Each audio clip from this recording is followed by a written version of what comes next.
I captured this photo from the trending video in Nigeria.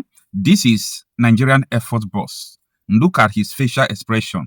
He was like, should I cry? The man was like looking like someone who is about to cry.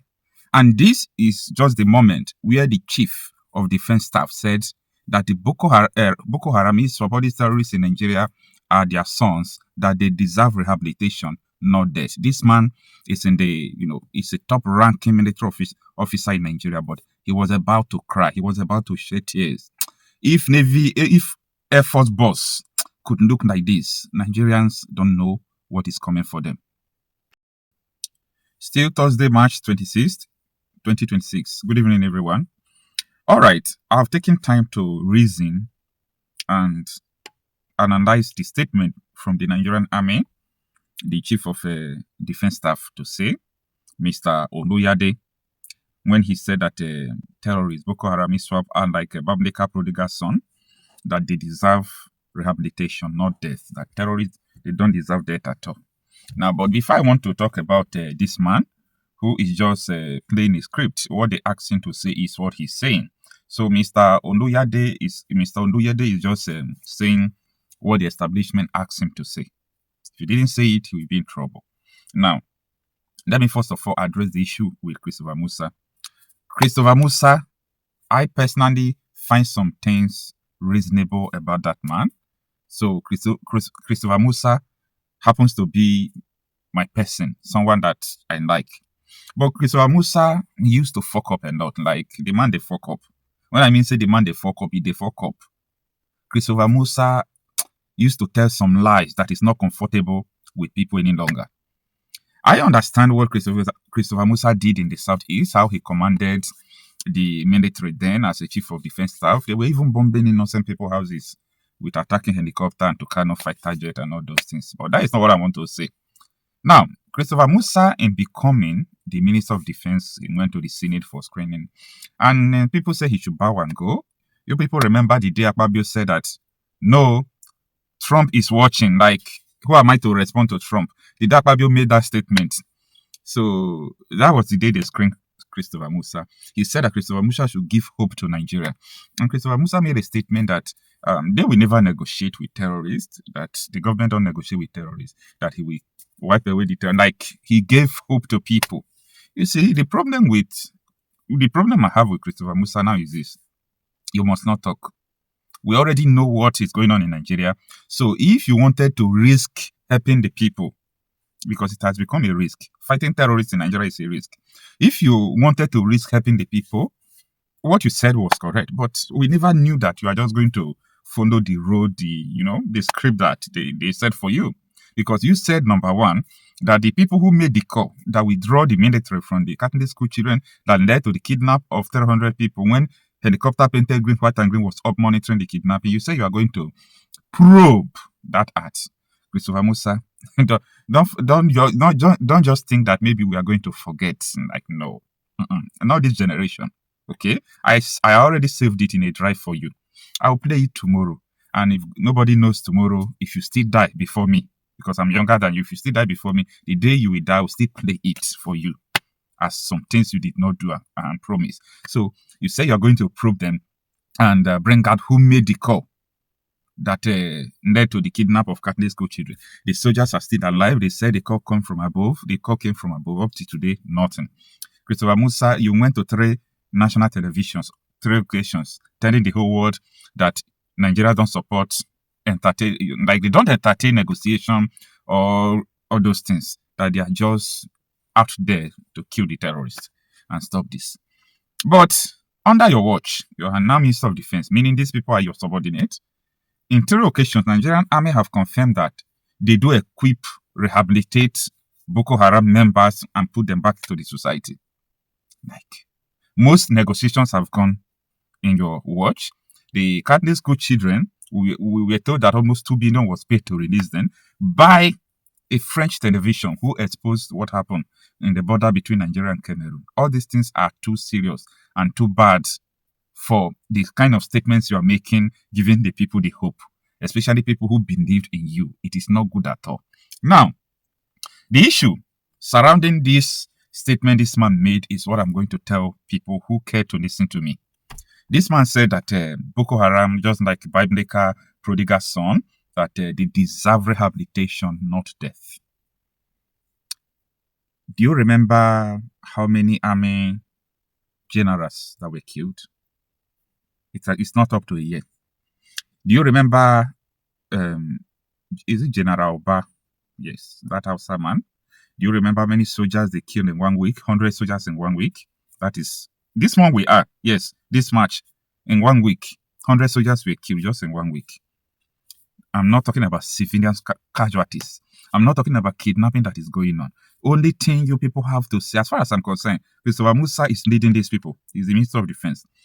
So, upon everything, what these people have to come out to tell us is that these terrorists who have been killing soldiers, killing civilians, wiping Nigeria away, that they are just your son.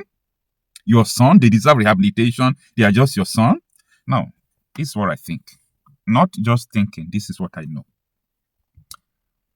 Yes, I can confirm to you that they are their sons. I just made a video where I told you that Buhari said an attack against Bokøharam is an attack against the North.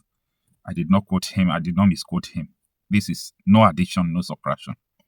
Now, if you see what Gumi have been saying recently, like, forget about it. Nigeria government knows their location, knows their name, they knows this, they knows that. Like, Nigeria government are mute because Gumi is saying the truth.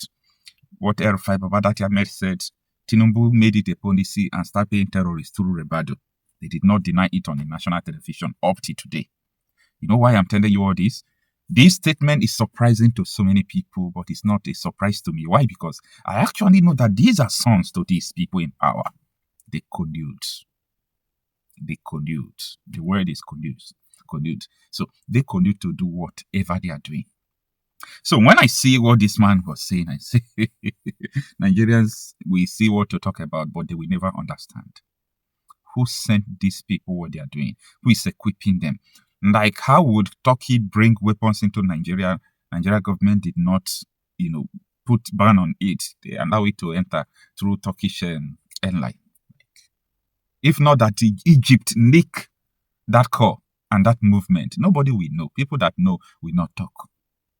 Yeah. Egypt played a role in exposing that fact. We have to be very careful. These people are not bad to these people. Forget about, they said they are bombing them, they are killing. Those things are not the solution.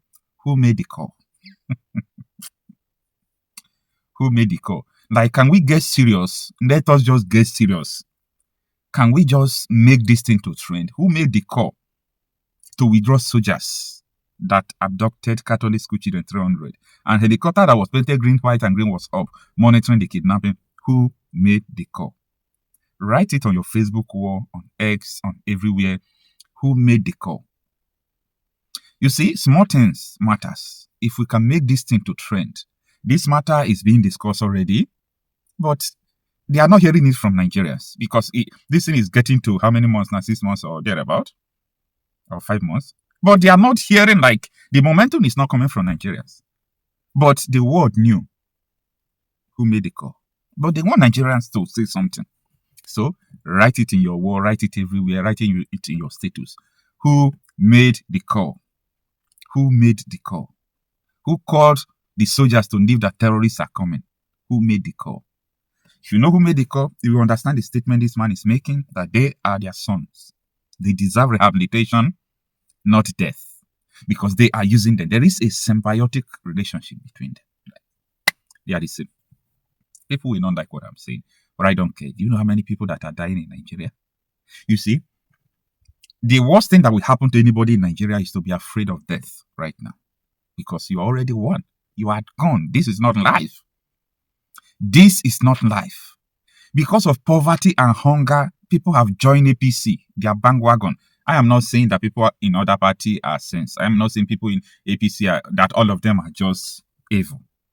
When I mean APC, I'm talking about ideology. Terrorism. They imported terrorists in 2014 to bring APC to power. And they admitted that they did this. This terrorist is our son. Prodigal son. We need to rise up. Who made the call? You see, This army spokesperson will never be invited by this mainstream media. If I say I want to invite him now, I want to speak with him, even people who are under him, like his personal assistants, they will tell him, no, don't belittle yourself to go and answer that small boy. He don't know what he's doing. I'm telling you. That is what they are. But see, mainstream media houses, call this man. How can you say that terrorist is your son? And when we come out to tell you that someone like Nnamdi Kanu is being heard because of what he stands for, not for what he did, what they claim that he did not do. Because if these people say that terrorists are our children, like they are prodigal sons, we need to rehabilitate them and forgive them. There is to tell you that Nnamdi Kanu was not a terrorist, and he's never a terrorist. That is why he's in the detention where he is up to now. I don't know whether you people get this logic. Terrorists, we need to rehabilitate them and forgive them because they are our prodigal sons. So, people that you claim that they are terrorists before that you sentence them to death, meaning they are not terrorists. Now, let me give you another breakdown again. Al-Qaeda terrorists, when they were arrested, you know, the world shook. They were arrested in Nigeria. And the reason why they effected the arrest because US shared intelligence that led to the arrest, and they now charged them to court. Guess what? They were given 10 years imprisonment. 2 of them, 10 years, 20 years imprisonment. 20 years imprisonment for 2 of them. Al-Qaeda leader. But Nnamdi Kanu that they have never found gone with, they sentenced him to death. Omotosho says it's a death sentence, but because of mercy, let us give him life imprisonment. Nigerians are clapping. You don't know you are clapping to your grave. 9.5 million, the report says, are the number of IDPs in Nigeria. And I was totally wrong because I thought it was that 4.5 million that we have in our data. People in IDP, not in their homes. These people were born and brought up from different indigenous areas in Taraba, in Borno, in what is it called? In Benue, in Plateau States. And you're okay with that. Nothing is wrong. Nothing is absolutely wrong in your eyes. Something is wrong with a black man. Something is absolutely wrong with us. Talking about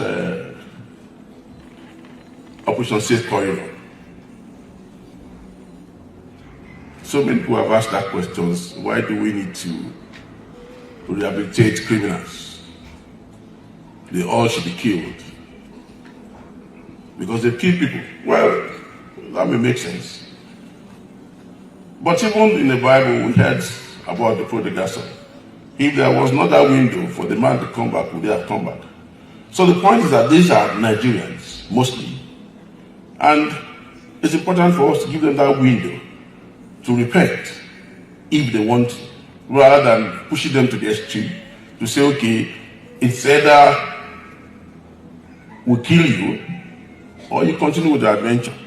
I think it's important for us to make people understand, especially in the National Assembly, because as we speak now, everything about safe corridor is being driven by defense headquarters. And there's no part of the budget that says, okay, you should run Operation Safe Corridor. So, our honorable there, I'm only speaking to you to understand the importance of Safe Corridor, and that at some point we may come calling for your support.